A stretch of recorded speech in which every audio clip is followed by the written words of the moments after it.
How you guys doing? Can't hear you. All right, that was better. My name's Amryn Soldier, obviously you heard. I'm a photography student here at UNC Asheville, and I've worked as a freelance photographer for almost 3 years now. My personal work is geared more toward conceptual self-portrait photography, and you're probably wondering what that means. Essentially, it means that I take photos of myself with either an idea or an emotion expressed implicitly or explicitly. Simply put, that's exactly what it is. Self-portrait photography causes you to subject yourself to a great deal of vulnerability. It's exactly what a lot of people are afraid of as an art form. You put yourself in front of a camera to be documented. You invite criticism in a very personal form. So when you are the art on display, you're expressing the emotion, you're displaying the idea, you're also the victim of judgment. Fear is only a natural response to this very self-inflicted, defenseless state. I know you're thinking, what could this 19-year-old tell me about fear that could give me any sort of insight? That's all right, because I'm wondering the exact same thing. When I was trying to decide what I wanted to say today, fear and doubt clouded my judgment. Fear of inadequacy, fear of failure, fear itself. They pushed themselves around inside my mind, and I couldn't believe how defining just one emotion could be. I found that this fear was in most aspects of my life. In photography, I found myself undermining my own progress and holding myself back by not learning new things and not taking chances. I was a creature of habit and became very attuned to taking the same photo, which is sort of like telling the same story over and over again, very redundant. When I began my photographic journey, I scoured the internet for images that spoke to me. I was drawn to self-portrait photography because I was so impressed by the amount of emotion and feelings and light and color that just these amazing artists could put into just an image. It shocked me. I saw these people as pioneers in self-portrait photography. I looked up to them. I saw their images as admirable. But my problem was that I put their images on a pedestal. I wanted to emulate them. I wanted to compete, to be comparable. This is a difficult thing to do because in arts, you can't compare. The way you compare is to find similarities in two things that are very different. Comparing art is trying to compare the way two different people see the world, which is a feat in and of itself.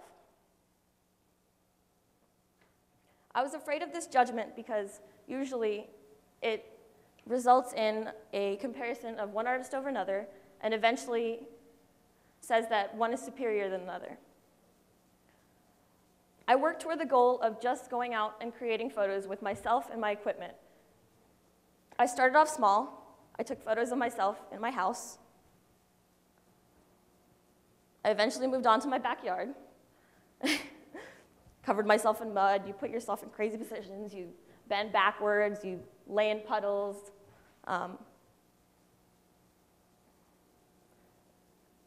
Eventually, I moved to outdoor locations with cars driving by, strangers asking questions. The experience of actually going out alone and taking photos is one of the most terrifying things I've ever done. But I find that now it's one of the most liberating feelings for me.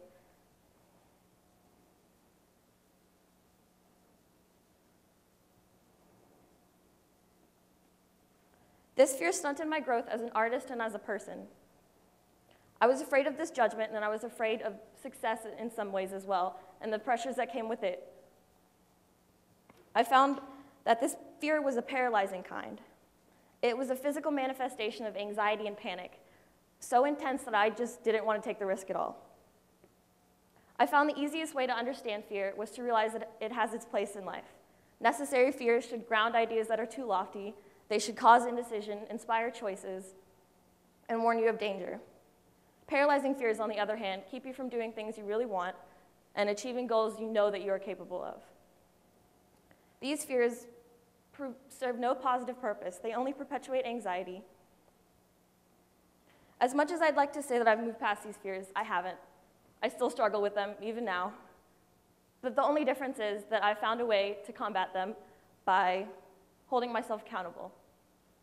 I realized that I needed to write down goals. I needed to make sure that I wasn't holding myself back. And I'd like to help you with this part today. If you guys see that there's index cards on either the tables in front of you, has everyone got one? I want you to write down your biggest fear. By writing it down and giving it to me, you're agreeing in front of all the witnesses around you and myself that you'll attempt to overcome this fear, either all at once or in small strides.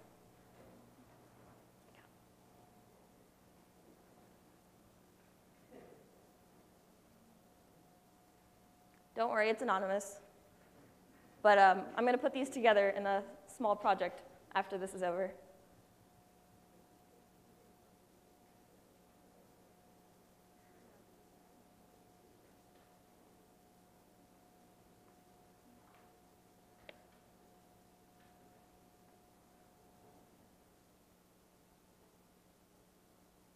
Everybody good? Ready?